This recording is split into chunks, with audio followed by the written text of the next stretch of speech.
dalam 12 bulan ada 4 bulan-bulan haram. Pasal apa bulan ini disebut sebagai bulan haram, bulan yang dihormati?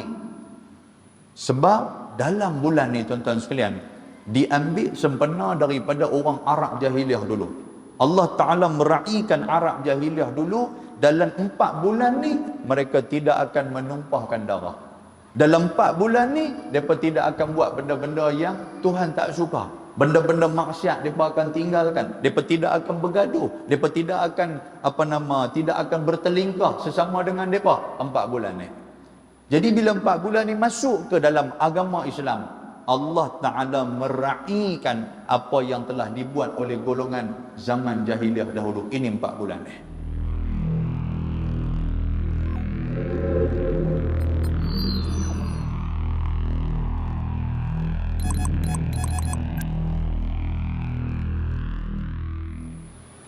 Bismillahirrahmanirrahim. Assalamualaikum warahmatullahi wabarakatuh. Ila hadratin Nabi Muhammadin al-Mustafa Rasulillah sallallahu alaihi wasallam. Summa ila arwahi azwajihi wa zurriyatihi wa ashabihi ajma'in. ولكافة الأنبياء والمرسلين ولجميع أهل القبور من المسلمين والمسلمات والمؤمنين والمؤمنات شيء لله ولهم الفاتحة. أعوذ بالله من الشيطان الرجيم. بسم الله الرحمن الرحيم. الحمد لله رب العالمين الرحمن الرحيم مالك يوم الدين. إياك نعبد وإياك نستعين اهدنا الصراط المستقيم صراط الذين أنعمت عليهم غير المغضوب عليهم ولا الضالين آمين. الحمد لله الذي هدانا لهذا وما كنا لنهتدي لولا أن هدانا الله. أشهد أن لا إله إلا الله وحده لا شريك له وأشهد أن محمدا عبده ورسوله. اللهم صل على سيدنا محمد وعلى آله وصحبه ومن تبعهم بإحسان إلى يوم الدين. أما بعد. رب اشرح لي صدري ويسر لي أمري واحلل عقدة من لساني يفقه قولي. سبحانك لا علم لنا إلا ما علمتنا إنك أنت العليم الحكيم. لا حول ولا قوة إلا بالله العلي العظيم. اللهم اجعلنا الذين يستمعون القول فيتبعون أحسنه. اللهم يا عليم علمنا القرآن. اللهم يا عليم علمنا التأويل. اللهم يا عليم علمنا البيان. اللهم آمين اللهم آمين اللهم آمين. Hadirin dan hadirat yang dirahmati dan dikasihi oleh Allah Subhanahu wa taala. Kita sekarang berada dalam bulan Zulhijjah. Kita berada dalam 8 hari bulan Zulhijjah. Sebagaimana yang kita ketahui, bulan Zulhijjah ini adalah di antara bulan-bulan yang disebut di dalam Al-Quranul Karim sebagai bulan haram. Allah Ta'ala sebut dalam surah At-Taubah ayat 36. Tuhan kata, Inna iddata syuhuri indallahi 12 syahra fi kitabillahi yawma khalaqas samawati wal ard minha arba'atun hurum dhalika ad-dinul qayyim fala tazlimu fihinna anfusakum وَقَاتِلُوا الْمُشْرِكِينَ كَافَةً كَمَا يُقَاتِلُونَكُمْ كَافَةً وَاعْلَمُوا أَنَّ اللَّهَ مَعَ الْمُتَّقِينَ. Surah At-Taubah ayat 36. Allah Ta'ala kata sesungguhnya bilangan bulan menurut Allah Subhanahu wa Ta'ala ada 12, ada 12 bulan. Di sisi Allah Ta'ala bulan-bulan ni ada 12. Yang ni bulan ni yang kita sebut sebagai bulan Hijriah. Kalau bahasa kita ni bulan Hijriah. Pasal apa bulan Hijriah? Kerana bulan ini mulanya susunan bulan-bulan ini adalah pada zaman Sayyiduna Umar Al-Khattab radhiyallahu taala anhu. Dan Sayyidina Umar dia mengambil satu hijrah itu sebagai permulaan di dalam bulan-bulan hijrah, perpindahan baginda Nabi sallallahu alaihi wasallam. Walaupun bulan yang kita duk guna bulan Masihi yang kita kaitkan dengan kelahiran Isa Al-Masih, bulan Masihi yang kita duk pakai Januari, Februari apa semua, yang ni disebut sebagai bulan Masihi. Bulan Masihi pun ada 12. Dan bulan di sisi Allah Azza wa Jalla juga ada 12. Tuhan kata sesungguhnya di sisi Allah Ta'ala itu ada 12 bulan. Yang pada bulan itu Allah Ta'ala telah tetapkan. Maknanya 12 bulan ni Tuhan dah tetapkan. Bila bermula bulan yang kata 12 bulan Tuhan ni bila? Adakah sama dengan menurut Masihi, kalender Masihi itu? Dalam ayat ni Tuhan abang kat kita, Tuhan kata yang ditetapkan itu adalah ketika mana yauma khalaqas samawati wal ard. Ketika mana Allah Ta'ala cipta langit dan bumi, waktu tu Tuhan tetap dah 12 bulan. Jadi bulan yang mana yang paling awal? Iaitulah bulan Hijri ataupun kita panggil bulan Islam. Orang Melayu ni suka panggil bulan Melayu, kan? Melayu mana ada bulan? Melayu ni main bulan ada, kan? Melayu bulan tak ada. Baik. Jadi tuan-tuan sekalian, dalam bulan ni kata Allah Subhanahu wa taala minha arba'atun hurum. Daripada 12 bulan itu ada sebahagian dia itu ada arba'ah, ada 4. 4 ini disebut sebagai hurum. Hurum ni dia merupakan jamak ataupun merupakan plural kepada haram. Haram tu satu, hurum ni makna dia banyak. Lebih daripada 3, mana dia banyak.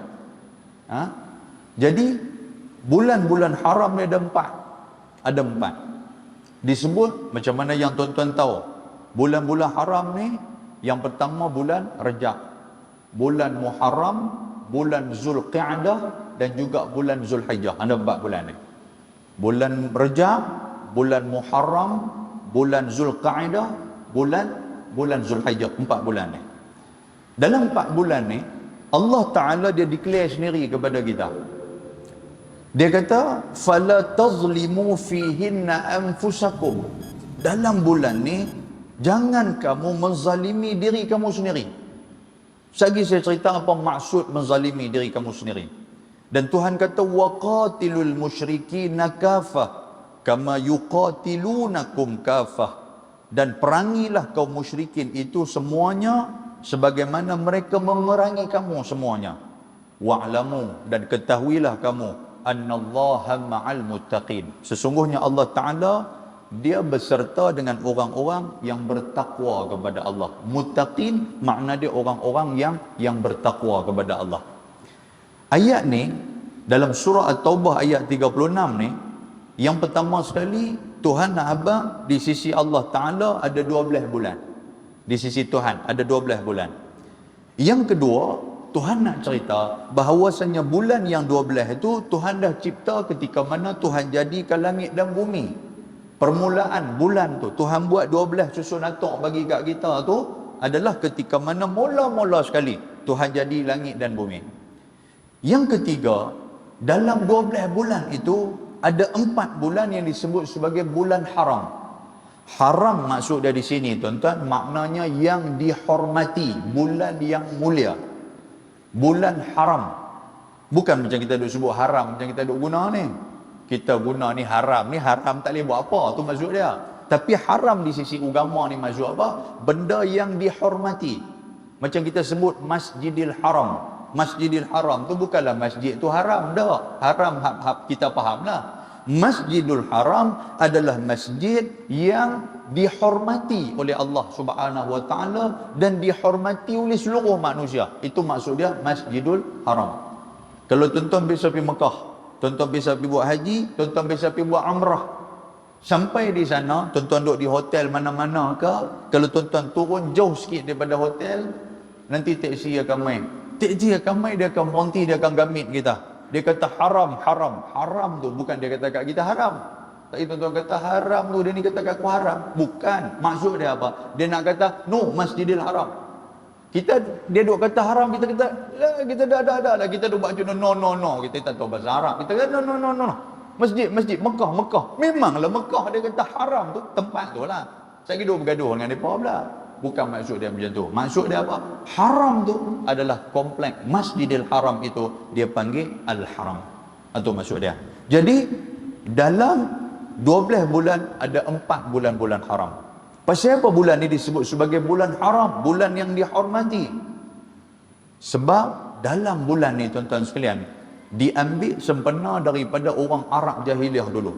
Allah Ta'ala meraihkan Arab jahiliah dulu. Dalam 4 bulan ni mereka tidak akan menumpahkan darah.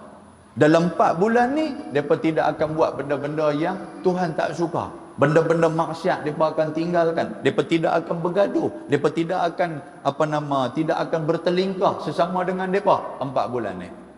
Jadi bila 4 bulan ni masuk ke dalam agama Islam, Allah Ta'ala meraihkan apa yang telah dibuat oleh golongan zaman jahiliah dahulu. Ini 4 bulan ni. Hadirin mukminin yang dirahmati Allah Ta'ala, Tuhan kata, fala tazlimu fihinna anfusakum. Jangan hampa buat zalim kepada diri hampa sendiri. Maksud dia, dalam 4 bulan ni jangan duk buat benda yang tak elok, Tuhan tak bagi. Jangan duk buat amalan-amalan maksiat, Tuhan tak bagi. Bukan kata dalam 4 bulan Tuhan tak bagi, bulan lain pun sama juga. Tapi khususnya dalam 4 bulan ni, sehingga kan ada di kalangan para ulama kata apa, siapa yang buat benda-benda yang tak elok, benda-benda yang Allah Ta'ala mendatangkan kemurkaan Tuhan dalam 4 bulan ni, maka dosa dia itu dilipat gandakan oleh Allah Subhanahu Wa Ta'ala. Dan 4 bulan ni dilipat gandakan oleh Allah Subhanahu Wa Ta'ala andainya perkara-perkara yang tak elok yang kita buat. Bulan apa tuan-tuan? Bulan Rajab, Muharram, Zulqa'dah dan juga Zulhijjah. Muslimin dan muslimat yang dirahmati Allah, hari ini kita berada dalam salah satu bulan yang disebut sebagai bulan Zulhijjah, iaitu bulan haram. Bulan haram tuan-tuan sekalian. Jadi ambillah peringatan. Kita tak mau duk buat benda-benda yang tak elok pasal kita berada dalam bulan yang dirahmati Allah Subhanahu Wa Ta'ala. Saya nak memetik sedikit apa kelebihan-kelebihan bulan haram ni. Kelebihan-kelebihan bulan haram nak berbanding dengan bulan-bulan yang lain. Kata ulama, terdapat sebahagian di kalangan ulama, dia menyatakan afdalnya kita melakukan umrah pada bulan Zulqa'dah. Afdalnya melakukan umrah pada bulan Zulqa'dah. Kan? Kita lah bulan Zulhijjah. Dah masuk bulan-bulan haji dah. Dia ada satu lagi bulan, tuan-tuan, disebut sebagai bulan-bulan haji. Bulan haji ni dia ada Syawal, dia ada Zulqa'dah dan juga Zulhijjah. Ada 3 bulan. Yang ni disebut sebagai bulan-bulan haji. Apa maksud bulan-bulan haji ni? Bulan-bulan haji ni maksud dia, kalau kita pergi buat umrah di bulan-bulan tu, afdal. Tetapi yang paling afdal di antara 3 bulan ni apa dah tuan-tuan? Bulan Zulqa'dah. Ustaz, jadi bulan haji kami buat ni, yang tu afdal juga. Memang terafdal lah. Pasal kita buat haji, kita buat umrah itu bersama dengan kita buat haji. Sama ada kita buat tamattu' ke, sama ada kita buat qiran ke, sama ada kita buat ifrad ke, maknanya kita buat umrah. Umrah tu disebut sebagai umrah haji. Kan? Yang tu dalam Zulhijjah. Yang ni Zulqa'dah. Kalau kita boleh buat waktu Zulqa'dah, itu yang lebih afdal. Baik. Jadi 3 bulan disebut sebagai bulan-bulan haji. Baik. Ini berdasarkan kepada hadis Nabi SAW, riwayat Imam Bukhari dan Muslim. Pasal apa? Pasal Nabi SAW ketika mana dia buat umrah. Dia buat umrah. Nabi, tuan-tuan sekalian, dia ada beberapa kali dia buat umrah. Haji dia buat sekali aja, yang kata Nabi ni. Umrah ada 2-3 kali dia buat. Dan 2-3 kali hak Nabi buat umrah itu adalah Nabi buat pada waktu bulan Zulqa'dah. Nabi buat bulan tu. Dan dalam 5 bulan ni juga, dalam 4 bulan ni juga, kata ulama, berbanding dengan bulan-bulan yang lain, iaitulah pada bulan Zulhijjah, umat Islam akan menunaikan rukun Islam yang kelima, yakni ibadat haji, yang mana ibadat ni tak boleh dilakukan dalam bulan-bulan yang lain. Zulhijjah ni dimuliakan pasal apa? Kerana dalam Zulhijjah itu yang pertama ada ibadat haji. Yang kedua pasal apa? Pasal dalam bulan Zulhijjah itu juga dia ada ibadah korban. Ni dalam bulan Zulhijjah ni. Tu pun dia ada lebih kurang dalam 4 hari, tuan-tuan sekalian. Kalau tuan-tuan pergi buat ibadah korban dalam bulan Syawal, boleh tak boleh tuan sekalian kita korban dia nak buat. Orang kata tak pernah orang buat bulan-bulan Syawal ni. Kan? Jadi bulan ni apa? Bulan Zulhijjah. Kita buat ibadah korban. Dan afdalnya lagi bulan-bulan haram ni apa? Khususnya dalam bulan Zulhijjah juga berpuasa sunat pada 9 Zulhijjah. Ini pahala yang cukup besar. Hari ni tuan-tuan, kita 8 Zulhijjah. Besok 9. Jadi bila besok 9, jangan lupa puasa. Pasal Nabi SAW ada satu riwayat, Nabi tak pernah tinggal yang kata puasa 9 Zulhijjah. Iaitulah disebut sebagai puasa hari Arafah. Puasa hari Arafah tu. Baik, seterusnya tuan-tuan sekalian, bagi kita yang yang tak pergi buat haji itu, kita puasa lah 9 ni. Dan dia kata juga di sini, dalam 4 bulan-bulan haram ni juga, salah satu daripada puasa yang terbaik juga, iaitulah berpuasa pada 10 Muharram, bulan-bulan haram ni. Tadi 9 Zulhijjah, yang ni 10 Muharram, yang kita sebut sebagai puasa Ashura. Ashura tu asal dari perkataan Asyara, makna dia 10. Jadi kalau 10, hari yang ke-10 makna dia Ashura. Kan? Kita puasa pada bulan tu, tuan sekalian. Puasa pada bulan Muharram. Saya ulang sekali lagi, bulan-bulan haram dia ada 4, Muharram, Rajab, Zulqa'dah dan juga Zulhijjah. Itu di antara kelebihan yang disebut oleh ulama. Hadirin hadirat yang dirahmati Allah Subhanahu wa taala. Kita berada dalam 10 Zulhijjah. Dalam 10 hari Zulhijjah. Dalam 10 hari Zulhijjah ni pun Allah Taala sebut dalam suratil Fajri. Tuhan kata wal fajri walayalil ashri. Kan, suratil Fajri. Demi waktu fajar dan demi malam yang 10. Maknanya 10 malam. Allah Taala bersumpah ketika mana 10 malam itu. Dan 10 malam ni disebut oleh para ulama tafsir, dia menyatakan yang dimaksudkan oleh Allah Subhanahu wa taala adalah 10 malam Zulhijjah. Hari ni dah 8 tuan sekalian, makna dia dah 8 hari dah kita dah terlepas. Kan? 10 malam ni. Ini disebutkan oleh baginda Nabi sallallahu alaihi wasallam dalam sebuah hadis riwayat Imam Bukhari dan juga Imam Abu Daud. Hadis ni ada sahih. Ibnu Abbas kata Nabi sallallahu alaihi wasallam bersabda, "Ma min ayyamil 'amalu salih fiha ahabbu ila Allah min hadhihi al-ayyam, yakni ayyamal 'ashri." Nabi kata tidak ada hari-hari yang amalan soleh yang disukai oleh Allah Subhanahu wa taala ketika mana kita buat, melainkan pada 10 hari ini, kata Nabi SAW. Nabi kata apa? Allah Subhanahu wa taala cukup suka dalam 10 hari ini kalau kita buat amal soleh, Tuhan cukup suka. Amal soleh ni apa tuan-tuan? Kata ustaz, kami duduk semayang apa semua, yang tu pun amal soleh juga. Maknanya tambahan daripada amal soleh itu. Baca Quran kita, sedekah kita, lepas tu kita ziarah orang, kita ziarah orang sakit, amal-amal soleh lah yang kita buat tuan-tuan. Orang perlukan bantuan, kita pergi tolong. Itu di antara amal-amal soleh.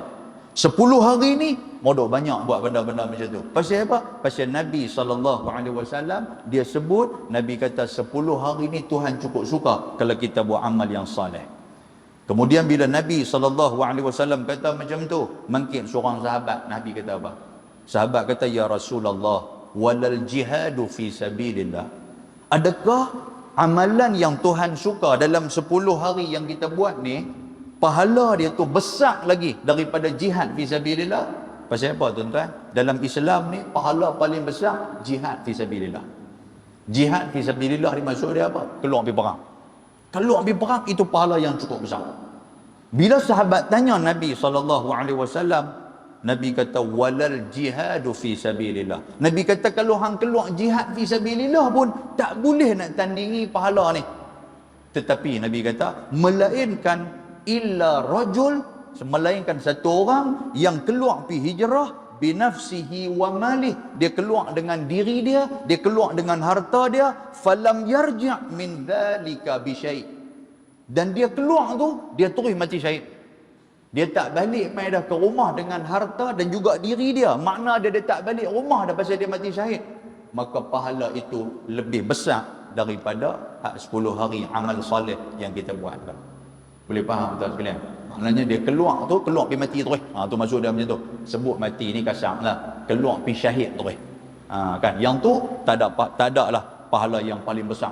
Tapi kalau dia keluar tu tuan-tuan sekalian, lagu duk balik lagi. Kan? Dia pun kira duk lawan pedang apa semua ni, duk tahan dada dah. Duk kena dah pisau tang dada. Tapi tak mati-mati tang tu. Balik mai pun pahala dia dapat besar juga pahala. Tapi tidak setanding dengan 10 hari pahala yang kita buat dalam 10 hari bulan Zulhijjah. Mula daripada 1 sampailah kepada 10 Zulhijjah. Yang ni yang dimaksudkan oleh Nabi sallallahu alaihi wasallam. Mai mana benda ni tuan-tuan sekalian? Ini berdasarkan kepada sebuah hadis riwayat daripada Ibnu Hibban. Nabi sallallahu alaihi wasallam dia pernah dengar ada satu sahabat minta, sahabat kata apa? Allahumma a'tini afdalu ma tu'ti ibadaka salihin. Sahabat ni duk berdoa kepada Allah Ta'ala. Dia kata apa? Ya Allah, berikan kepada aku sebaik-baik pemberian yang engkau berikan kepada hamba-Mu yang soleh. Dia duk minta kat tu. Duk minta kat Tuhan. Ya Allah, bagi kat akulah pemberian yang sebaik-baiknya yang kau bagikan kepada orang-orang yang soleh. Kebetulan Nabi SAW berlalu kat tu. Bila Nabi lalu kat tu, Nabi kata apa kepada dia? Nabi kata, kalau hang nak pemberian sebaik-baik pemberian kepada orang yang saleh, Nabi kata, idzan yu'qaru jawaduk wa tastashhid. Nabi kata, kalau hang nak pemberian tu yang hebat, hang keluar pergi berjihad. Hang keluar, hang bawa kuda hang sehingga kuda hang tu ditikam oleh musuh. Bukan takat kuda tu ditikam oleh musuh dan hang pun mati syahid. Bila dalam keadaan macam tu, hang dapat pahala seperti mana pahala pemberian orang-orang yang soleh, yang besar yang Tuhan bagi. Itu dia tuan-tuan sekalian. Maknanya pahala cukup besar kalau kita keluar pergi berjihad dalam keadaan kita mati syahid. Itu pahala cukup besar. Tapi kalau tak mati syahid, tak besar lagi lah nak dibandingkan dengan 10 amalan ni. Tuan-tuan, besar mana amalan yang kita dapat pahala ni, besar mana? Baik, hadis Nabi SAW riwayat daripada Ibnu Abbas, dia kata apa? Wal amalu fihinna yudha'afu 700 dha'f. Tu dia. Daripada 1 sampai 10 Zulhijjah. Contoh buat satu amalan. Berapa pahala Tuhan bagi? Kata Nabi SAW, wal amalu fihinna, dan amal soleh yang kita buat dalam 10 hari ni, yudha'af, Allah Ta'ala menggandakan amalan kita itu 700 dha'f, sebanyak 700 kali ganda. Bayangkan tuan-tuan sekali mai ke masjid untuk nak semayang satu waktu dapat pahala seperti mana 700 kali tuan-tuan semayang. Tuan-tuan sedekah RM1 dapat pahala 700 kali tuan-tuan dapat tu. Tuan-tuan buat baca Quran, tuan-tuan baca Quran telah lah. Baca Quran satu huruf saja Tuhan dah ganda 10. Tapi mai dalam bulan, yang kata bulan 10 hari ni, kalau kita baca satu huruf yang 10 tu digandakan dengan 700 kali. Tuan-tuan kira berapa banyak tuan-tuan baca? Hari ni saja Quran kita baca banyak mana? Kemarin Quran kita baca banyak mana? Berapa lain kita baca? Berapa ayat kita baca? Berapa huruf kita baca? Tuan-tuan bayangkan, dikalikan dengan 700 pahala. Muslimin dan muslimat yang dirahmati Allah Subhanahu wa taala. Dan kata Nabi SAW lagi, Nabi kata, ma min ayyamin ayyamud dunya ahabbu ila Allah an yuta'abbada lahu fiha min ayyamil 'ashr ya'dilu siyamu kullu yawmin minha bi siyamin sana wa qiyami kullu lailah minha bi qiyami lailatul qadri. Tu dia tuan-tuan sekalian. Nabi kata lagi, Nabi kata apa? Nabi kata tiada hari yang Allah Ta'ala cukup suka kalau hamba-hamba dia buat ibadat melainkan 10 hari dalam bulan Zulhijjah ni. Hari ni Tuhan cukup suka. Walaupun hari lain Tuhan suka juga. Tapi kalau buat dalam 10 hari ni, Tuhan lagi-lagi suka kalau kita buat amalan dalam 10 hari ni. Apa dia amalan yang kita nak buat?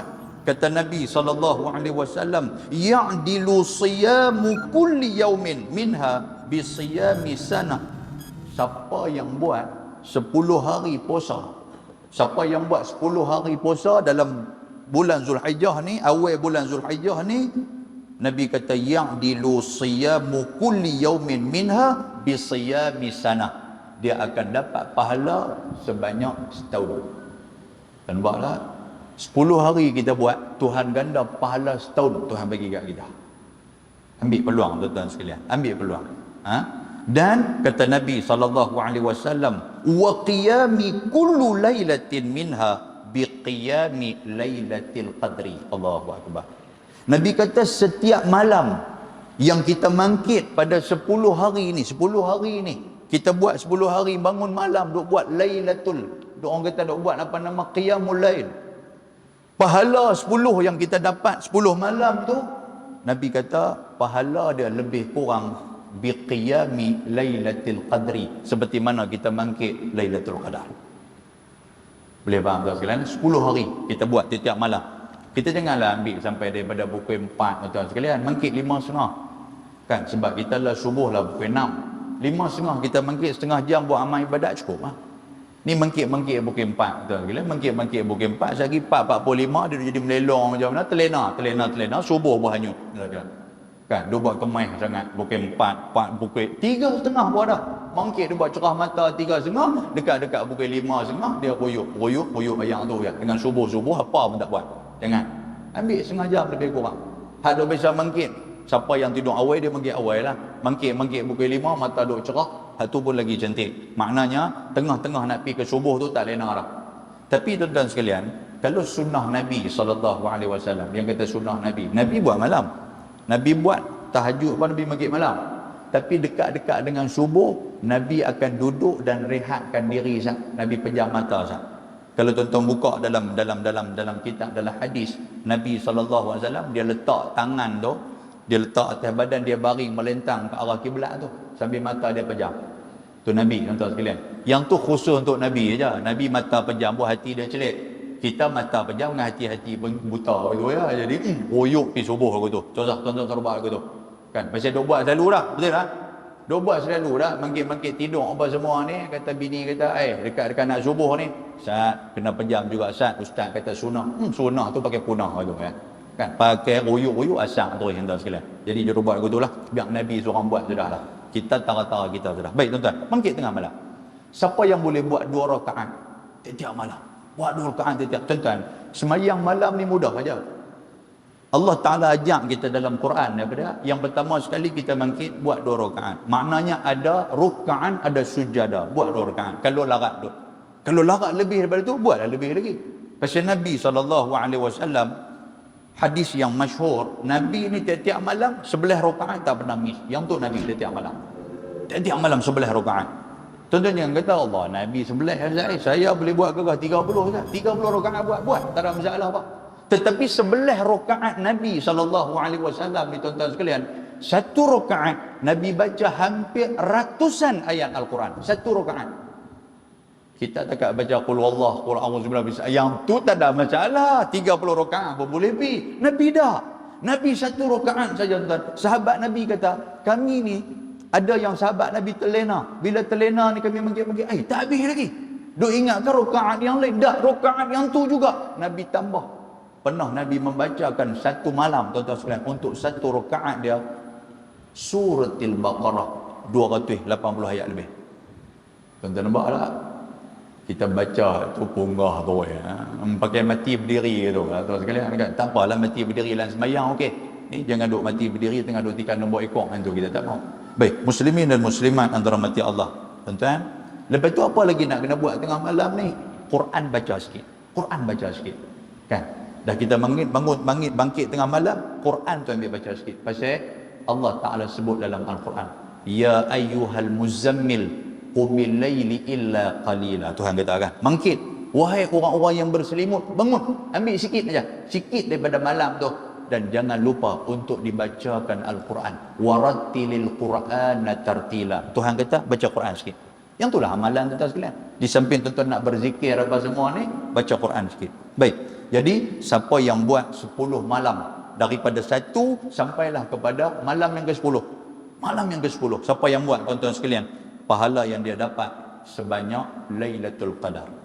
Lailatul Qadar ni berapa, tuan-tuan sekalian? Allah Ta'ala sebut dalam suratul Qadar, Lailatul Qadri khairun min alfi syahr. Lailatul Qadar lebih baik daripada 1000 bulan. Lebih baik daripada 1000 bulan. 1000 bulan ni berapa, tuan sekalian? Lebih kurang dalam 84 tahun. Tapi Allah Ta'ala sebut khairun min, maknanya lebih baik daripada 1000 bulan. Bukan Tuhan kata 1000 bulan tak, tapi Tuhan kata lebih baik. Lebih baik tu bukan takat 1000 bulan. Mungkin 2000 bulan pahala Tuhan bagi kat kita. Mungkin 3000 bulan pahala Tuhan bagi kat kita. Maknanya kalau kita buat amalan 10 malam tu, kita bangun bertahajud, bangun menghidupkan malam, kita akan dapat pahala seolah-olah macam menghidupkan Lailatul Qadar. Tuan, muslimin dan muslimat yang dirahmati Allah Subhanahu wa taala. Dan juga kata Nabi sallallahu alaihi wa alihi wasallam, Nabi kata laisa yaum a'zamu 'indallahi min yaumil jumu'ah laisa al-'ashr fa innal 'amala fiha ya'dilu 'amal sana. Nabi kata tiada satu pun hari yang paling agung di sisi Allah Taala selain daripada hari Jumaat, yang bukannya 10 hari terawal Zulhijjah, kerana satu amalan yang pada hari itu kalau kita buat menyamai amalan selama setahun. Ni demi satu lagi hadis, dan hadis ni tuan-tuan sekalian, hadis ni dhaif, tapi hadis ni dia nak encourage kita. Hari Jumaat buat amalan bagi banyak. Kalau Jumaat itu ada dalam 10 Zulhijjah tu, buat amalan bagi banyak. Pasal apa? Pahala nanti kita akan dapat sebanyak setahun seolah-olah kita beramal. Boleh faham tuan sekalian? Tuan-tuan dapat yang tu, setahun tak main ke masjid. Pasal apa? Pasal dia dapat dah pahala setahun. Lagi karut lah jenis macam ni. Kan? Setahun tak semayang. Saya tak pasal dengar ustaz baca hadis tu, ustaz kata setahun dapat. Saya tak, pasal aku tak main lah. Baik, muslimin dan muslimat yang dirahmati Allah Subhanahu wa taala. Tuan-tuan, dalam 10 ataupun dalam bulan Zulhijjah ini, apa kelebihan-kelebihan yang kita nak tengok? Yang pertama sekali, tuan-tuan, saya nak sebut juga di sini dengan kesempatan masa yang ada, dalam bulan Zulhijjah juga, iaitulah disebut sebagai bulan haji, ibadah haji dalam 10 hari itu. Dalam 10 hari ini ibadah haji bermula daripada 8 Zulhijjah ni, 8 hari bulan ni. Siapa hak buat haji 8 tu dia mula kelang kabut dah. Tuan-tuan nak buat haji ni, ingat balik. Kan, ingat balik. Pi tuan-tuan sekalian, pi tu kalau boleh bila mai bulan Zulhijjah ni, ingat balik tang mana kita buat. Ni kira 8 Zulhijjah dah kelang kabut dah di matak ni. Tuan-tuan pi dululah di matak dah kelang kabut dah mandi apa semua, mandi nak pakai ihram, nak buat haji apa semua, tuan-tuan pun dah berihram dah waktu tu. Lepas tu turun mai tunggu baih, tuan sekalian, baih ni pula ada nombor dia, kita pun kelang kabut naik nombor tu. Nak pi tang mana tuan-tuan sekalian? Kita mula-mula lepas 8 tu kita nak pi di wukuf. Kita nak mula wukuf di Arafah pada 9 Zulhijjah. Kalau kita turun daripada Maktab 8 Zulhijjah tu petang tu dia akan bawa pi tuan-tuan sekalian. Jadi bawa pi untuk nak pi ke Arafah. Ke Arafah. Sampai di Arafah ni selalunya sampainya malam. Malam 9 Arafah, 9 Zulhijjah tu. Turun malam tu pakai duk kelang kabut, duk cari kemah dah tuan-tuan. Kalau kita baih yang awal, alhamdulillah kita akan dapat tempat duduk dalam kemah. Tapi kalau kita baih yang last sekali, hang pakai lena di luar kemah ya. Yang tu ya, kata dah. Sampai dah kita dengan bawa beg apa semua, dipenat dah tuan-tuan sekalian duk tengok mana nombor kita ni. Dalam kemah tu dia buat tali lagu tu, betul dia pelekat nombor tu, kita pun dia kata tu lah tu. Bilik kita tang tu. Duk pergi baca-baca, tengok orang duk lena ke bawah dah. Kita kata ni tuan, ni tempat kami apa semua. Dia buka mata, dia duk lena tu dia buka mata sikit ni. Dia kata tempat kami orang balas. Dia boh lagu tu kat kita. Kita nak kata apa tuan sekalian? Kita pun dengar nak bergaduh pun lupa nak cari pasal tu. Kan? Nak bergaduh kira nak cari pasal lah waktu tu. Kan? Yang mula ni cari pasal duk bergaduh waktu bila? Waktu duk tawaf, duk buat umrah selalu tu. Belaga kau ni, belaga kau ni. Kita orang belaga kita pun kita nak tumbuk, kita pergi belaga orang pun orang nak tumbuk kita waktu tawaf tu. Dia uji tuan-tuan sekalian. Sementara nak boleh buat hari haji tu.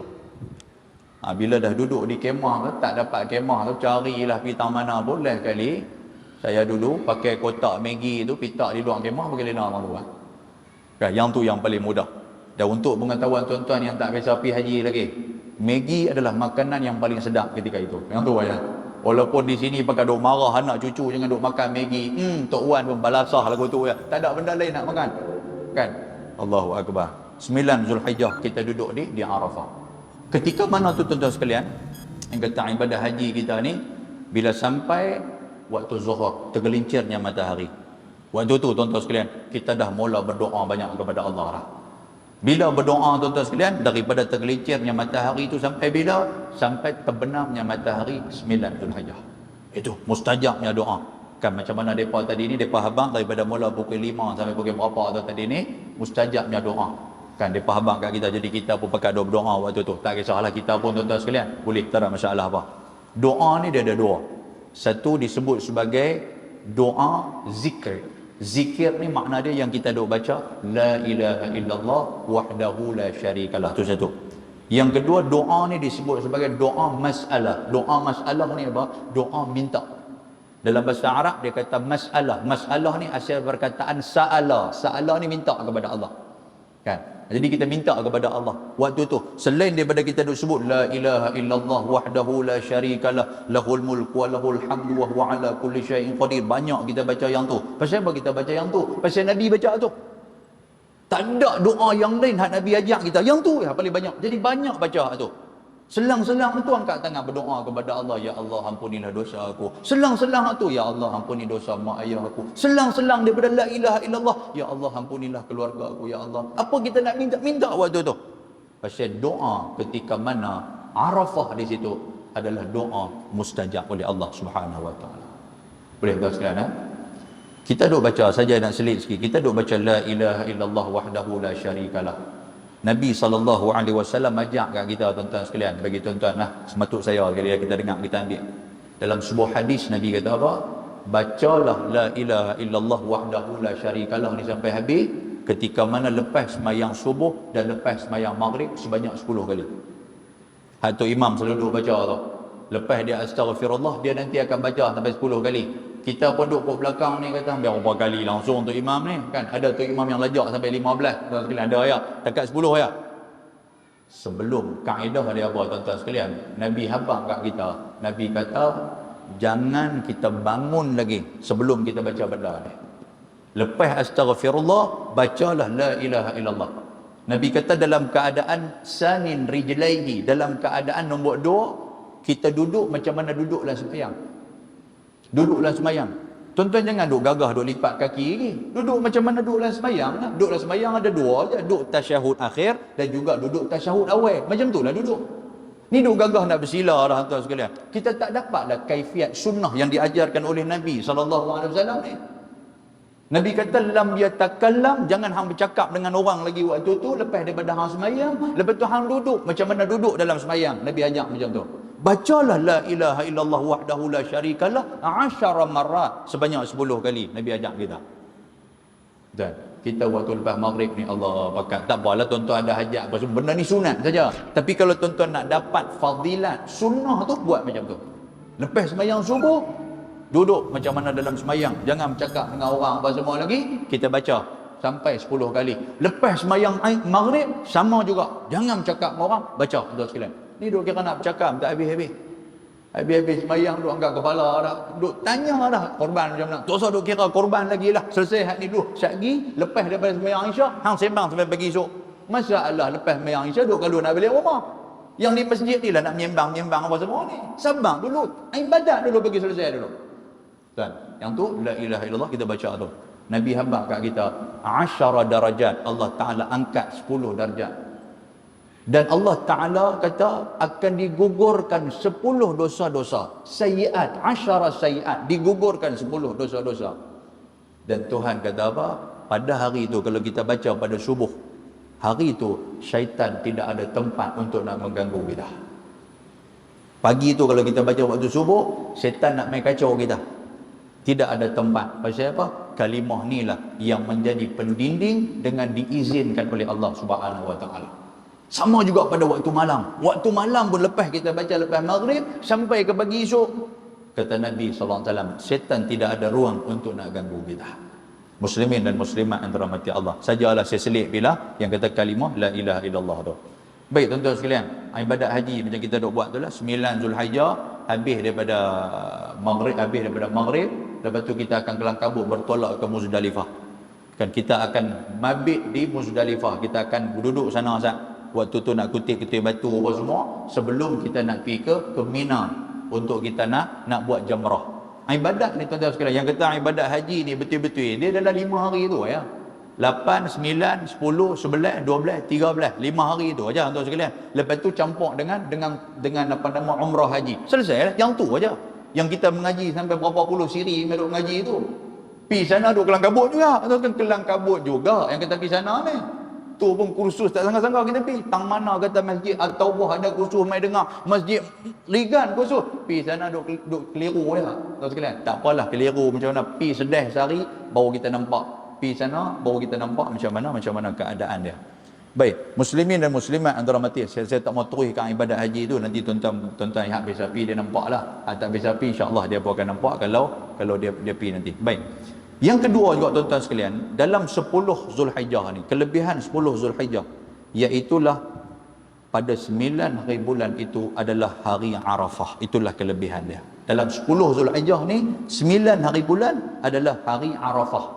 Iaitulah doa dimustajabkan oleh Allah Subhanahu wa taala.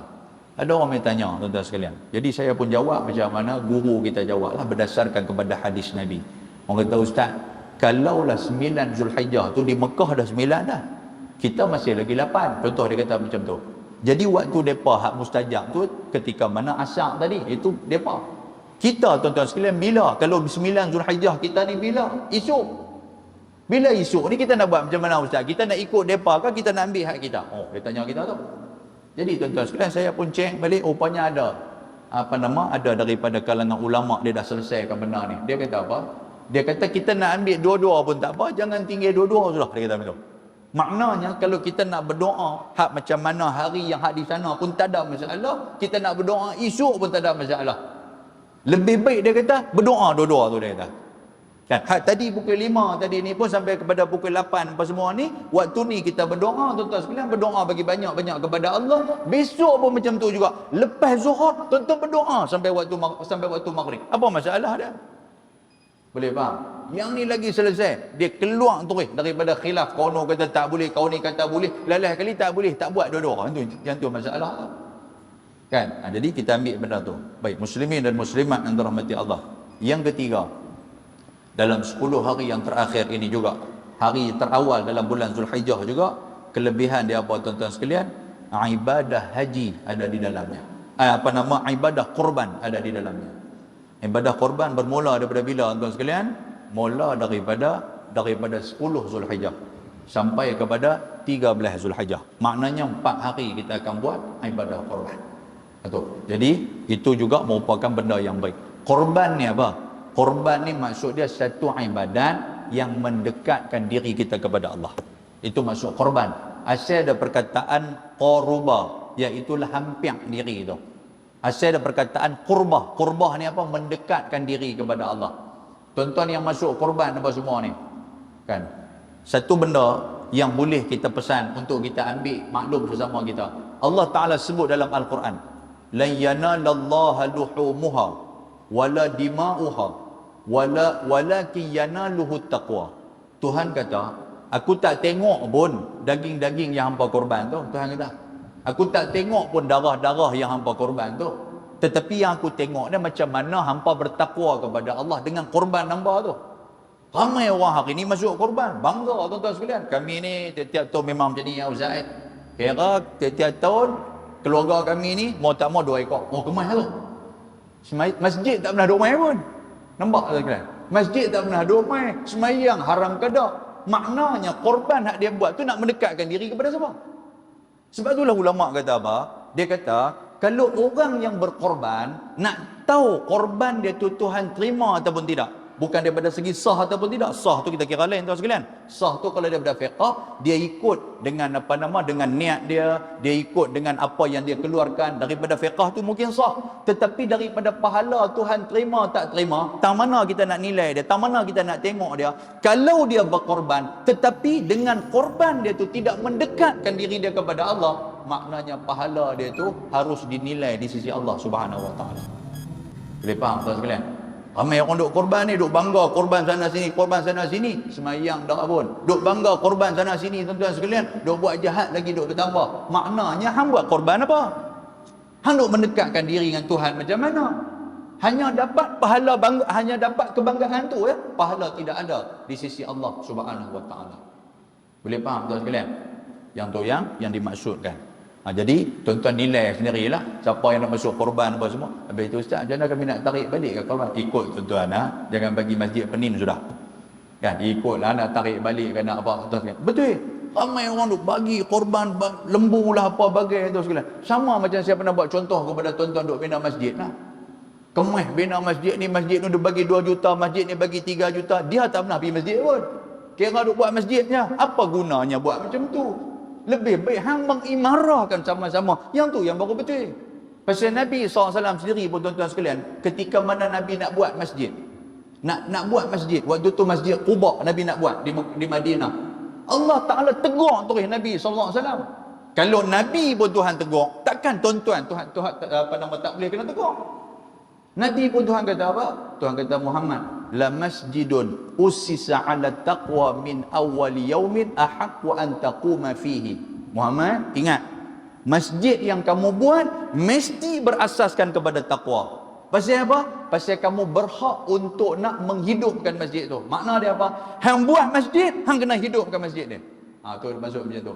Sama juga kita pada hari ni, kita buat korban tuan-tuan sekalian, kita kenalah betul-betul tunjuk kata memang kita nak hampiarkan diri kepada Allah. Itulah petanda sebagai korban kita, pahala dia diterima di sisi Allah Subhanahu wa taala. Muslimin dan muslimat yang dirahmati Allah Azza wa Jalla. Dalam 10 hari ni juga, ibadah korban ni juga, dia mengingatkan kita kepada kisah Nabi Allah Ibrahim alaihi salam. Tuan-tuan tengok macam mana Nabi Ibrahim sehinggakan dia menjadi ikon kepada baginda Nabi SAW. Dia menjadi model kepada Nabi Muhammad SAW. Ini Nabi Allah Ibrahim ni. Tuan-tuan, model hebat tak hebat Nabi Ibrahim ni, sampai nama dia disebut dalam Al-Quran bukan hanya umat dia, tetapi disebut sampai umat Nabi Muhammad SAW disebut Nabi Allah Ibrahim. Bila sebut tuan-tuan sekalian? Ketika mana tahiyat akhir kita duk baca. Kan? Kama sallaita ala sayyidina Ibrahim wa ala ali sayyidina Ibrahim. Lepas kita selawat kepada Nabi Muhammad, kita selawat ke atas Nabi Allah Ibrahim alaihissalam. Inilah kelebihan Nabi Allah Ibrahim alaihissalam. Kelebihan dia tuan-tuan sekalian, saya cerita sikit mengenai Nabi Ibrahim. Manasik haji dan juga ibadah korban tu kita ambil daripada Nabi Ibrahim. Ni 10 Zulhijjah ni. 10 hari Zulhijjah ni kita ambil manasik haji dan juga korban daripada Nabi Allah Ibrahim alaihissalam. Antara dia apa tuan-tuan?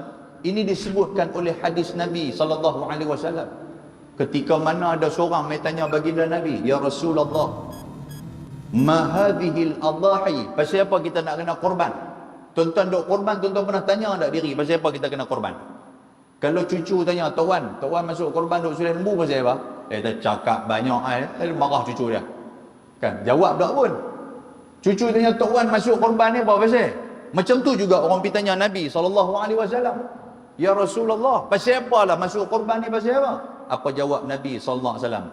Nabi kata, sunnatu abikum Ibrahim. Nabi kata, sebenarnya korban ini adalah sunnah ataupun jalan bapa kamu, yakni Nabi Allah Ibrahim alaihissalam. Kita buat korban ni pasal apa? Pasal kita nak turut macam mana pengorbanan Nabi Allah Ibrahim alaihissalam. Muslimin dan muslimat yang dirahmati Allah, Nabi Allah Ibrahim alaihissalam, dia di antara Nabi yang Allah Ta'ala pilih untuk nak diceritakan di dalam kitab Al-Quranul Karim. Tuhan sebut dalam surah Ali Imran ayat 33, Inna Allah astafa Adam wa Nuhan wa ala Ibrahim wa ala Imran ala alamin.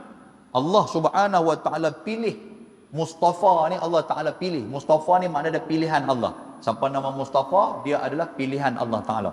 Innallaha astafa Adam, Tuhan pilih Nabi Adam, Tuhan pilih Nabi Nuh, Tuhan pilih keluarga Ibrahim, Tuhan pilih keluarga Imran untuk diceritakan dalam Al-Quranul Karim. Pasal apa Tuhan pilih keluarga dia tuan-tuan sekalian? Ulama sebut pasal Nabi Ibrahim ni dia ada 3 kriteria yang ada dekat dia. Nombor satu, dialah yang paling banyak diuji oleh Allah. Nabi Ibrahim paling banyak ujian dia. Sehingga kan dia disebut sebagai Nabi Ulul Azmi. Ulul Azmi ni maksud apa? Nabi yang paling banyak diuji oleh Allah Ta'ala. Selain daripada Nabi Ibrahim, Nabi Nuh. Selain daripada Nabi Nuh, Nabi Musa. Selain daripada Nabi Musa, Nabi Isa. Selain daripada Nabi Isa, Nabi Muhammad sallallahu alaihi wasallam. Ni di antara nabi-nabi Ulul Azmi yang paling banyak diuji. Ibrahim di antara dia. Dan Nabi Ibrahim yang kedua juga, pasal apa dia dipilih oleh Allah Subhanahu wa taala? Kerana tahap pengorbanan dia itu cukup tinggi. Dia ni tuan-tuan, bila Allah Taala suruh buat apa, dia nanti akan buat. Tu yang kata Nabi Ibrahim ni, berkorban dia buat. Dia sanggup berkorban diri dia semata-mata kerana Allah Subhanahu wa taala. Dan yang ketiga, kata ulama, dan dia ni adalah orang yang tidak pernah mempertikaikan apa yang Tuhan suruh dia buat, walaupun benda tu adalah benda yang mustahil. Dia tak pernah tikai. Kita pun tuan-tuan sekalian tikai, kan? Bila mai cerdik sikit, dia tanya, kita agak-agak ni yang pergi semayang 2 rakaat ni berapa pasal? Dia mula tikai dah tu, kan? Subuh 2 rakaat, Zuhur 4 rakaat. Sepatutnya Zuhur lah 2 rakaat, subuh 4 rakaat. Pasal subuh ni baru bangkit badan segar. Dia tanya lagu tu, kan? Dia buat soalan lagu tu.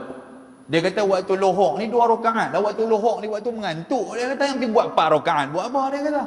Saja. Dia mula cerdik sikit, mula bertikai dah. Kan? Nabi Ibrahim, sami'na wa ata'na. Yang kata Nabi Ibrahim ni, Tuhan suruh dia buat, dia dengar dan dia taat. Dia tak pernah duk argue Tuhan. Dia tak pernah pertikaikan Allah Subhanahu wa taala. Bukti dia apa tuan-tuan sekalian? Bukti dia ketika mana dalam dalam penyembelihan anak dia. Yang ni, benda ni dicatatkan dalam Al-Quran dalam surah As-Saffat ayat 102. Yang ni tuan-tuan sekalian, pagi hari Ahad nanti dalam khutbah raya nanti, tuan-tuan akan main ayat ni, tuan-tuan mesti dengar punya. Tuhan kata apa? Falamma balagha ma'u sa'ya qala ya bunayya inni ara fil manam anni adbahuka fanzur madza tara qala ya abati fa'al ma tu'mar satajiduni insyaallahu minas sabirin. Ayat ni dialog di antara Nabi Ibrahim dengan anak dia Ismail. Dia pergi ke anak dia, dia kata apa? Dia kata, wahai anak aku, qala ya bunayya, wahai anak aku, semalam aku mimpi, Allah Ta'ala bagi ke aku mimpi supaya aku nak sembelih hang. Apa pandangan hang? Anak dia pula Nabi Ismail kata apa? Dia kata, wahai bapa, kalau benda tu main daripada Tuhan, buatlah, aku akan sabar. Anak dia kata macam tu. Nabi Ibrahim betul-betul buat. Tuan-tuan, dalam ayat ni sebenarnya Nabi Ibrahim dia boleh mempertikaikan Allah Subhanahu wa taala. Pasal apa? Pasal wahyu, tuan-tuan sekalian, tidak mengikut SOP yang telah ditetapkan oleh Tuhan. Nabi SAW, Nabi Muhammad sendiri, bila orang tanya dia, ya Rasulullah, kaifa ya'tikal wahyi? Ya Rasulullah, SOP wahyu macam mana? Kita sebut SOP lah tuan sekalian. Maknanya tu, macam mana yang dikatakan peraturan-peraturan Tuhan nak bagi wahyu tu, macam mana saluran dia? Kan? Apa jawab Nabi SAW? Nabi kata, ahyanan ya'tini mithlu salsalatil jarras. Nabi kata salah satu cara yang kata SOP wahyu ni, bila Tuhan dia buat mai waktu tu aku tengah sedang, Tuhan buat mai dalam bunyi jaras, bunyi loceng. Bunyi ting ting ting ting ting. Tu maknanya Nabi nak kena bersedia. Pasal apa? Jibril nak mai, nak bagi wahyu kepada Nabi SAW. Yang tu SOP yang pertama.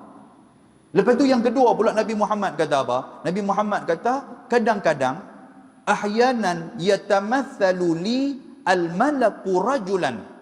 Kadang-kadang Allah Ta'ala datangkan kepada aku satu orang manusia, yang orang tu adalah malaikat yang menyerupai manusia. Itu SOP yang kedua. Tapi SOP dalam mimpi tak terjadi kepada Nabi Muhammad SAW.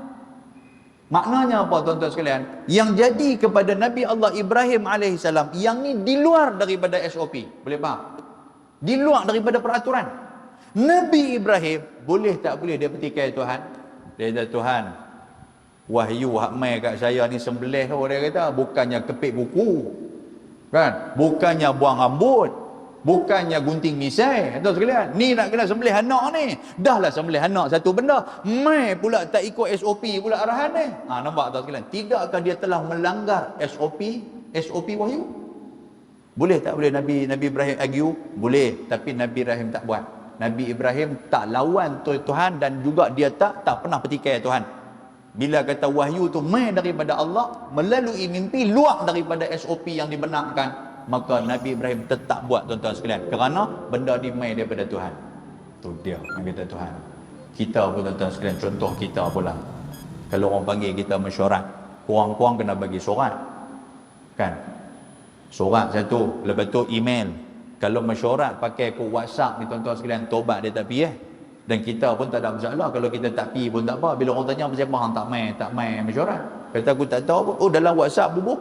Dia kata dalam WhatsApp bukan boleh pakai dah. Yang sepatutnya hang kena bagi surat by hand, bagi melalui tangan. Yang tu baru boleh pakai, baru kau boleh main mesyuarat. Kita boleh lawan.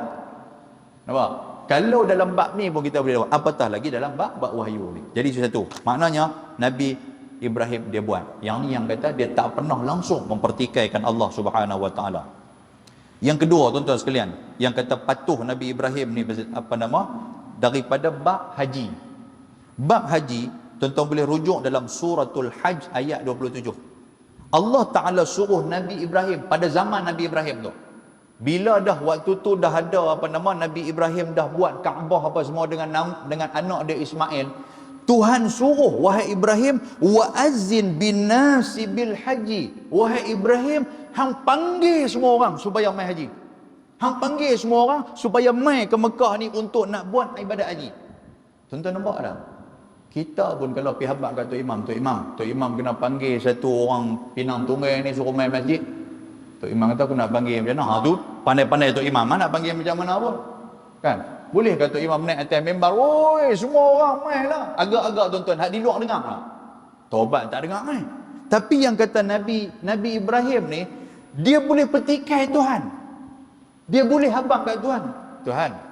Dia boleh kata, saya nak panggil macam mana puak-puak hak duduk di Pinang Tunggai pergi ke Mekah tu. Tuhan suruh dia panggil di sana untuk panggil semua yang kata manusia duk ada atas dunia ni. Nak sampaikan macam mana tuan-tuan? Agak-agak tuan-tuan sekalian. Waktu tu telefon pun tak ada. Waktu tu WhatsApp pun tak ada, Facebook pun tak ada, Telegram pun tak ada, apa lagi? TikTok apa semua lagi lah tak ada waktu tu. JNT pun tak ada. Apa ninja apa duk bagi tu? Ninja tu pun tak ada. Ibrahim nak buat macam mana? Tuan sekalian. Yang sampai ke hari ni tuan-tuan ni yang kata dia seru di Mekah, sampai ke hari ni tuan-tuan masih lagi ada orang yang mengambil seruan Nabi Ibrahim, kita pergi Mekah sampai hari ni. Apa kekuatan dia? Kekuatan dia tetap buat benda tu walaupun dia tahu kata benda tu takkan sampai kepada orang. Yang sampaikan siapa? Allah Subhanahu Wa Taala. Tuhan suruh dia buat, nak sampai tak sampai, yang tu bukan kerja hang Ibrahim, kerja hang buat tak buat, yang tu ya. Jadi Nabi Ibrahim pun naik atas bukit, dia pun panggil, ayuhan nas, wahai manusia, mailah kamu beribadat manasik, mailah kamu untuk nak buat haji. Dia panggil ya tuan-tuan sekalian. Walaupun hak dengar tu sekitar Mekah tu aja, tu pun tak dengar semua tuan-tuan sekalian. Tapi sampai ke Pinang Tunggai hari ni, kita dengar seruan Nabi Allah Ibrahim tiap-tiap tahun orang nak pergi. Boleh faham tuan sekalian? Tuhan dia tak tanya Ibrahim, depa hak duduk di Pulau Pinang dengar tak hang panggil di Mekah. Tuhan tak tanya hak tu. Tuhan tanya apa? Hang buat tak buat? Yang tu Tuhan tanya. Ibrahim kata aku buat ya Allah. Okey, kalau hang buat, yang akan menyampaikan apa yang hang buat ni adalah aku, Tuhan yang sampaikan kepada kita, bukan Nabi Allah Ibrahim. Boleh faham tuan sekalian? Sama macam tuan-tuan hari ni lah. Kita nak buat satu amalan, kita nak buat satu program, kita nak buat satu aktiviti kan kemasyarakatan ni. Saya petik untuk nak mai ke masjid lah. Kan nak ajak orang mai ke masjid ramai-ramai tuan sekalian. Kita buat tak buat tu persoalan dia tu. Buat tu saya alhamdulillah. Tapi soal orang nak mai tak mai, yang tu bukan kerja kita. Yang akan menyampaikan kepada orang sama ada kita buat apa-apa aktiviti di masjid ni tuan-tuan sekalian, bukan kita. Siapa dia? Allah Subhanahu Wa Taala yang akan menjentik hati mereka semua. Bila orang duk lalu mai apa semua duk tengok, oh ada apa nama baca Yasin, orang duk tengok, oh ada kuliah, orang duk tengok, oh ada ibadah korban apa semua. Hak depa duk mai ni siapa yang menjentik hati depa? Allah Subhanahu Wa Taala. Pasal itulah Nabi sallallahu alaihi wasallam dia disebut sebagai mudzakir. Kan, muzakkir fa innama anta muzakkir wa dzakir fa innama anta muzakkir. Muhammad, hang bagilah peringatan kerana hang tu adalah peringatan, hang tu adalah peringat orang je, bukan nak bagi hidayah kepada orang. Pasal itulah Allah Ta'ala sebut dalam Al-Quran, innaka la tahdi man ahbabta walakinallaha yahdi man yasha. Muhammad, hang tak boleh bagi hidayah kepada orang yang hang sayang, kerana hidayah tu kepunyaan Allah, dia yang nak bagi, bukan hang yang boleh bagi. Kita hanya boleh menyampaikan saja, ajak orang buat baik. Soal orang nak buat baik tak buat baik, yang tu bukan kerja kita, yang tu Tuhan yang akan memperbetulkan dia. Persoalan dia sekarang, kita buat ataupun tidak, itu persoalan dia. Dan benda inilah tuan-tuan sekalian yang ada pada Nabi Allah Ibrahim AS. Dia buat apa yang Tuhan suruh, walaupun dia tahu kata suara dia tak boleh sampai, tetapi siapa yang akan menyampaikan? Allah Subhanahu wa taala.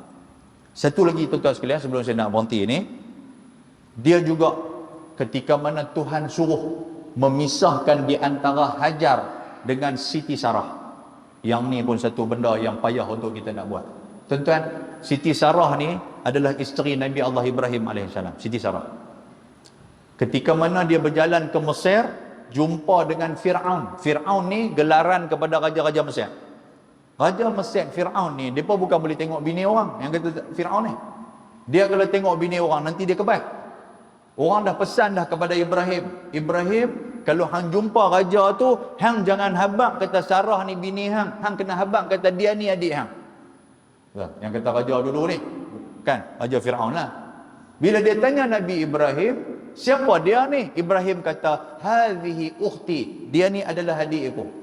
Raja tengok-tengok, raja kata, oh bagus hang sebagai abang, hang jaga adik hang. Raja lah yang telah menghadiahkan Hajar kepada Nabi Allah Ibrahim AS. Oleh kerana Ibrahim jaga adik dia tuan-tuan sekalian, maka raja bagi kepada dia Hajar. Dengan Hajar itulah mereka duduk. Dan Nabi Ibrahim telah memperisterikan Hajar. Alhamdulillah, Hajar beranak tuan sekalian. Hajar dapat anak, iaitulah Nabi Ismail AS. Bila Hajar dapat anak Ismail, isteri yang tua, Siti Sarah ni, dia ni lah Quran cerita, kata dia ni ajuzun aqimun, dia ni dah tua, lepas tu mandui pula. Kalau bini tua tengok suami duk main dengan anak madu tuan-tuan sekalian, berasa hati bini tua. Lah kali Sarah kata apa? Sarah kata kepada Hajar, Sarah kata kepada Nabi Ibrahim, tolong pisahkan kami berdua, aku tak boleh tengok. Sarah kata, Allah Ta'ala meraihkan apa yang diisikan oleh Sarah tu, isi hati dia tu Tuhan meraihkan, sehingga kan Tuhan kata kepada Nabi Ibrahim, pisahkan mereka berdua, bawa Hajar dan juga Ismail, letak di satu tempat yang tempat itu berdekatan dengan rumah aku, iaitulah Baitul Haram. Benda ni tuan-tuan sekalian Allah Ta'ala sebut dalam Al-Quranul Karim. Tuhan sebut, Tuhan suruh Ibrahim hantar. Ibrahim pun ketika mana dia panggil Hajar dan Ismail, waktu tu Ismail kecil lagi, dia panggil Hajar dan juga Ismail, dia panggil, mai ikut. Dia tak habaq pun kata, ni aku nak bawa hang pergi satu tempat, aku nak tinggal hang di sana, lepas tu hang duduklah di sana. Dia tak habaq. Hajar pun bila Ibrahim panggil dia, ikut tuan-tuan sekalian. Ikut berjalan-jalan tuan-tuan. Perjalanan tu dianggarkan lebih kurang 1387 km, 12 hari. Jarak dia di antara Iraq ke apa nama Palestin. Jarak dia tuan sekalian 1384 km. Waktu tu berjalan kaki lebih kurang 12 hari berjalan. Nabi Ismail, Nabi Ibrahim, Hajar dan juga Ismail, sehinggalah dia pergi letak di satu tempat. Bila letak tempat tu, Nabi kata apa? Rabbana inni askantu min dzurriyyati biwadin ghairi zi zar'in 'inda baitikal muharram.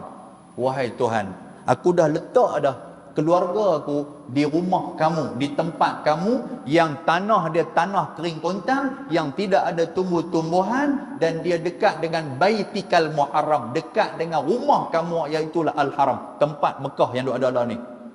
Tahu sekalian, ni Kaabah duk ada ni tu tempat tu. Dia tinggal tu. Tapi waktu Nabi Ibrahim tu hanyalah tanah gersang, tak ada apa tuan sekalian. Bila Nabi Ibrahim AS dia letak Hajar, dia kata, okey Hajar, dah sampai dah. Lebih kurang macam tu lah dia cakap. Saat itu tuan-tuan kata, Nabi Ibrahim cakap Penang. Bukan cakap Penang. Lebih kurang macam tu nak terjemah kat tuan-tuan. Nabi Ibrahim kata, Hajar, dah sampai dah. Hajar pun tuan-tuan, bila dah sampai tu dia pun tak kata apa. Nabi Ibrahim pun kata sampai, Nabi Ibrahim patah balik, dia nak balik. Dia nak balik ke Iraq. Apa yang Hajar kata kepada dia tuan-tuan? Ya Ibrahim. Ni bawa keluar mulut Hajar. Ya Ibrahim, aina tadhhab? Wahai Ibrahim, kamu nak pergi mana? Hadis ni riwayat Imam Bukhari. Kamu nak pergi mana? Wa tatrukuna bihadzal wadi alladhi laysa fihi anisun wala syai'. Nabi Ibrahim, wahai Ibrahim, kamu nak pergi, kamu nak tinggalkan saya dengan Nabi Ismail di tempat yang tak ada orang kah? Waktu tu dia panggil Abang In. Aku kalau bahasa kita kan, Bang In nak tinggal cik dengan kah? Dah dia panggil kat Nabi Ismail tu kan. Bang In nak tinggal cik dengan kah? Ni tempat apa pun tak ada ni. Dengan orang pun tak ada. Bukan takat orang tak ada. Masyai, maknanya api pun tak ada, air pun tak ada, makanan pun tak ada. Apa nak jadi kat kami ni? Boleh faham tuan sekalian? Tu yang kata Nabi Ibrahim ni. Hebatnya pengorbanan dia. Kata hadis Nabi SAW, faqalat lahu dhalika miraran. Hajar tanya banyak kali kepada Ibrahim, pasal apa tinggal kami tang ni? Tinggal pula tempat yang tak ada orang, tinggal pula tempat yang tak ada air. Kami nak makan apa? Kami nak macam mana kami nak jaga diri kami? Lagi kalau Musa lebih kurang macam tu lah, duduk beratus kan Nabi Ibrahim. Nabi Ibrahim tak kata apa. Sehinggalah tuan-tuan sekalian, Hajar tanya kepada dia, Allahu amaraka bihadza. Wahai Ibrahim, nak tanya ni, adakah kamu tinggalkan kami di sini disebabkan Tuhan yang suruh? Tu dia tuan-tuan. Adakah kamu tinggalkan saya dan Ismail ni di tanah hak kering kontang gersang ni pasal Allah suruh ke kamu buat macam ni? Apa kata Nabi Allah Ibrahim? Naam, ya, aku buat macam ni kerana ini perintah daripada Allah. Tuan-tuan tengok, Nabi Ibrahim lepas tu bila dah Hajar dengar macam tu, Hajar kata apa? Idzan la yudayyi'una. Hajar kata, tak apalah wahai Ibrahim, pilah balik kepada Sarah, tinggallah kami berdua di sini sebab aku tahu Allah Ta'ala tidak akan mempersia-siakan aku. Tu dia. Tuan-tuan kalau nak cari madu macam tu lah. Ni cari madu bagi sakit kepala kita. Abang nak keluar pergi mana? Dah Tuhan suruh aku pergi rumah kak tu pula. Tuan selalu gila. Dia kata kat kita, tarik telinga pakai duduk lena dengan dia. Tuan kalau nak cari madu lah kan. Tapi payah dah dapat korban Hajar ni kan.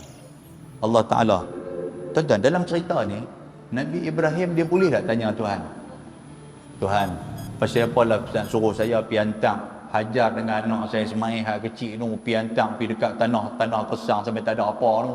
Saya kalau mati depa saya nak buat macam mana? Nabi Ibrahim boleh tanya tak? Boleh tuan sekalian. Allah takkan saya nak pisah rumah tu tak apa, saya buatlah rumah sebelah rumah saya, depa duduklah sing tak ada masalah. Nabi Ibrahim boleh tanya tak? Boleh tanya, tapi dia tak tanya. Yang kata Nabi Ibrahim ni, Tuhan suruh dia buat tuan-tuan sekalian. Sampai Tuhan kata hampir hantar dekat dengan rumah aku di Baitul Muharram tu, dia pergi hantar walaupun perjalanan dia 1000 kilometer dan juga di situ tak ada siapa tuan sekalian. Hebatnya Nabi Ibrahim ni. Sebab tu kita jangan duk bangga sangat. Kita banggalah waktu buat sembelih tu berkemas buka kancing hutang baju ni. Siapa yang buka tu? Dia kata alhamdulillah saya kata aku lebih kurang Nabi Ibrahim ke apa panan. Hang baru duk sembelih kambing cekok. Nabi Ibrahim tu buat banyak kerja dah. Ni yang kata Nabi Allah Ibrahim alaihissalam. Muslimin dan muslimat yang dirahmati Allah Subhanahu wa taala. Tuan-tuan, panjang lagi lah kalau kita nak cerita tentang Nabi Ibrahim ni kan. Tapi saya nak sebut juga sikit. Nabi Ibrahim juga dia pernah disuruh oleh Allah Subhanahu wa taala untuk nak buat 10 benda yang dipanggil sebagai 10 kebersihan. 5 atas kepala, 5 di badan. Atas kepala ni apa tuan-tuan sekalian? Iaitulah potong misai. Sebenarnya sebelum zaman Nabi Ibrahim tak ada lagi cerita potong misai ni. Zaman sebelum Nabi Ibrahim tak tahulah tuan-tuan sekalian mereka buat macam mana dengan misai, tetapi arahan untuk nak potong misai berlaku pada zaman Nabi Allah Ibrahim alaihissalam. Dan tuan-tuan hari ni pun kalau jenis tak potong misai ni sampai duduk sampai ke dagu, maknanya tuan-tuan ni adalah orang sebelum Nabi Ibrahim yang duduk ada ni sampai sekarang ni. Kan tu contoh dia tu. Zaman Nabi Ibrahim juga disuruh kumur, tuan-tuan sekalian, berkumur. Sebelum tu tak ada lagi syariat kumur, tak ada lagi. Zaman Nabi Ibrahim juga istinsyak, air masuk dalam hidung, itu zaman Nabi Ibrahim. Zaman Nabi Ibrahim juga istilah sikat rambut berlaku pada zaman Nabi Allah Ibrahim alaihissalam. Sebelum daripada tu orang tak sikat rambut. Orang tak sikat rambut. Tuan-tuan boleh tanya saya, Ustaz, pasal apa lah? Alah, apa nak cerita apa Ustaz? Benda-benda ni lah, sikat rambut lah, potong misai lah, apa kumuk lah, tu benda biasa lah Ustaz. Tuan-tuan, kita ni hidup dengan zaman Nabi Ibrahim tu lebih kurang 5,000 tahun, tuan-tuan tak? Zaman Nabi Ibrahim tu sikat pun tak ada. Zaman kita ni macam-macam, duk ada dah celik-celik mata, duk sikat rambut lah. Cuba kita duduk pada zaman Nabi Ibrahim tu. Kalau Tuhan suruh kita sikat rambut, agak-agak tu tak nak buat ke mana? Agak-agak lah tuan sekalian, duk nampak lah kali ambil buah derian tu sapu atas kepala lagu tu, nak pergi rambut sama. Mungkin lah lagu tu. Pasal kita tak ada lagi sistem sikat rambut macam tu. Yang tu 5 yang duk ada atas kepala. Dan 5 yang ada pada badan, iaitulah potong kuku. Tuan sekalian, zaman Nabi Ibrahim lah bermulanya potong kuku. Tuan-tuan tanya pula, Allah Ustaz, apa kena-mengena potong kuku? Potong je lah. Tuan-tuan, zaman Nabi Ibrahim, mana ada kedai cari-cari lagi untuk kita nak pergi cari kuku? Ambil kuku. Zaman tu, kita pun tak tahu Nabi Ibrahim potong kuku macam mana. Mungkin dia duk tokak dengan gigi kan, mungkin boleh jadi macam tu. Tak pun dia ambil batu duk asah kuku kan Nabi pendek, mungkin macam tu. Tapi Nabi Ibrahim buat tak buat? Nabi Ibrahim buat. Nabi tak pernah pun tanya kepada Allah, Tuhan, kalau nak suruh saya potong kuku, habanglah cara macam mana, baru saya boleh potong kuku. Nabi Ibrahim tak tanya, dia buat. Dan pada zaman Nabi Ibrahim juga, potong bulu kemaluan bersunat bermula pada zaman Nabi Ibrahim. Nabi Muhammad sallallahu alaihi wasallam sebut, dia kata ikhtatana Ibrahim alaihi salam, bermulanya khitan ini adalah pada zaman Nabi Ibrahim alaihissalam. Dan juga ditakdirkan dan juga diwahyukan pada zaman Nabi Ibrahim tu, pada Ibrahim tu suruh potong tu waktu bila? Ketika itu ba'da samanina sanah, waktu tu umur Nabi Ibrahim 80 tahun dah. Baru turun wahyu kata, wahai Ibrahim, berkhitanlah kamu. Apa maksud khitan? Potonglah sedikit daripada kemaluan kamu. Macam mana kita duk buat lah ni tuan-tuan. Nabi Ibrahim boleh jawab kat Tuhan, Tuhan, umur 80 kot, bukan duk pakai selalu dah, duk buat hiasan ni. Boleh dia jawab macam tu tak? Dia kata tak raya dah Tuhan, tak.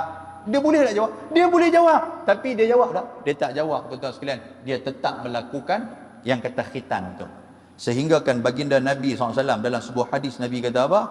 Wahtatana Ibrahim bil qadumi. Ibrahim dia khitan kemaluan dia menggunakan qadum. Qadum ni apa? Iaitulah menggunakan kapak. Pasal zaman tu poliklinik Azhar tak ada lagi. Zaman tu juga hospital tak ada, hospital pun tak ada, poliklinik pun tak ada, Tok Mudin pun tak ada di zaman tu. Jadi bila Tuhan suruh Ibrahim hang khitan, Ibrahim pun tak tanya, Tuhan nak khitan lagu mana, nak kapit celah pintu ke macam mana, tak tanya pun. Dia tulis khitan menggunakan kapak tu sekalian. Ini yang disebutkan oleh baginda Nabi sallallahu alaihi wasallam. Dan zaman Nabi Ibrahim juga yang seterusnya, cabut bulu ketiak, itu syariat pada zaman Nabi Allah Ibrahim dan diteruskan pada zaman sekarang. Zaman Nabi Ibrahim juga cuci mangkuk tandas. Sebelum daripada tu, depa kira berak ni tuan, berak tinggal macam tu ya. Tapi zaman Nabi Allah Ibrahim waktu itulah cuci mangkuk tandas berlaku pada zaman tu. Inilah yang disebutkan oleh ulama. Dia kata apa? Nabi Allah Ibrahim alaihissalam, dia ni adalah orang yang melakukan perkara yang Allah Ta'ala suruh, tetapi dia tidak pernah mempertikaikan walaupun benda itu adalah mustahil. Muslimin dan muslimat yang dirahmati Allah. Tuan-tuan, nak cerita tentang Nabi Ibrahim ni panjanglah cerita dia. Kan, panjang sangat cerita dia. InsyaAllah kita cerita di lain waktu lah. Inilah saya nak sebut sebab kita berjumpa dengan 10 hari dalam bulan Zulhijjah ini di antara peristiwa-peristiwa yang berlaku, tuan-tuan sekalian. Baik, satu lagi saya nak perhabis, tuan-tuan sekalian. Apa lagi peristiwa dalam 10 Zulhijjah ni? Iaitulah pada 10 Zulhijjah yang disebut sebagai Aidul Adha. Aid ni maksud dia apa, tuan-tuan sekalian? Maksud dia raya. Adha ni apa? Korban. Maknanya pada 10 tu akan berlakunya satu perayaan untuk kita berkorban. Jadi bermula 10 tu sampailah kepada 13 yang disebut sebagai hari-hari tasyrik apa semua ni. Jadi kita akan berkorban pada hari itu. Baik, muslimin dan muslimat yang dirahmati Allah Subhanahu wa taala. Keistimewaan 10 hari ini, tuan-tuan. Yang pertama, Allah Ta'ala akan menambahkan rezeki kita dalam 10 hari. Yang kedua, Allah Ta'ala akan barakah umur kita kalau kita buat amalan dalam 10 hari. Yang seterusnya, Allah Ta'ala mengampunkan dosa-dosa kita. Yang seterusnya, Allah Subhanahu Wa Ta'ala melipat gandakan pahala dalam 10 hari bulan Zulhijjah ni. Yang seterusnya, Allah Ta'ala akan permudahkan sakaratul maut kita andainya kita berdoa banyak-banyak dalam 10 hari ini. Yang seterusnya, Allah Ta'ala mendengar, Allah Ta'ala menerangi kehidupan kita. Allah Ta'ala menerangi kehidupan kita di akhirat nanti. Yang seterusnya, Allah Ta'ala akan memberi berat timbangan kita, timbangan amalan kebajikan kita dilipat gandakan oleh Allah Subhanahu Wa Ta'ala. Dan yang seterusnya, dinaikkan darjat oleh Allah Subhanahu Wa Ta'ala ketika mana 10 Zulhijjah, 10 hari dalam bulan Zulhijjah 10 yang awal ni. Jadi tuan-tuan sekalian, kita ada 2-3 hari lagi untuk kita nak sampai kepada 10 Zulhijjah. Ambillah manfaat ni betul-betul. Ambillah manfaat ni. Pahala berganda Tuhan tunggu kita, dan kita ada lebih kurang 8, 9, 10, lebih kurang ada 2 hari lagi tuan-tuan sekalian. Manfaatkanlah 2 hari ini. Mudah-mudahan kita dapat apa yang dijanjikan oleh Allah Subhanahu Wa Ta'ala. Saya mohon maaf terlajak pada malam ni. Mudah-mudahan Allah Ta'ala merahmati kita. Aqulu qawli hadha wa astaghfirullahal azim. Assalamualaikum warahmatullahi wabarakatuh. Bismillahirrahmanirrahim. Alhamdulillah, salatu wassalamu ala Rasulillah wa ala alihi wa sahbihi wa man tabi'ahu wa nasarahu wa wala. Allahumma faqihna fid din wa 'allimna at-ta'wil wahdina siratal mustaqim. Rabbana atina fid dunya hasanah wa fil akhirati hasanah wa qina azaban nar. Wa sallallahu wa sallama alaihi. Walhamdulillahi rabbil alamin. Taqabbalallahu minkum.